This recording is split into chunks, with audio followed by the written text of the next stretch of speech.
Thus says the Lord God, but a very little while, and Lebanon shall be changed into an orchard, and the orchard be regarded as a forest. On that day the deaf shall hear the words of a book, and out of gloom and darkness the eyes of the blind shall see. The lowly will ever find joy in the Lord, and the poor rejoice in the Holy One of Israel. For the tyrant will be no more, and the arrogant will have gone.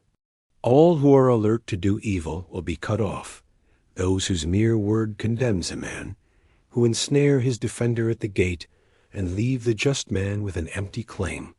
Therefore thus says the Lord, the God of the house of Jacob, who redeemed Abraham. Now Jacob shall have nothing to be ashamed of, nor shall his face grow pale. When his children see the work of my hands in his midst, they shall keep my name holy.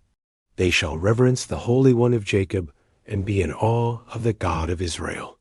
Those who err in spirit shall acquire understanding, and those who find fault shall receive instruction.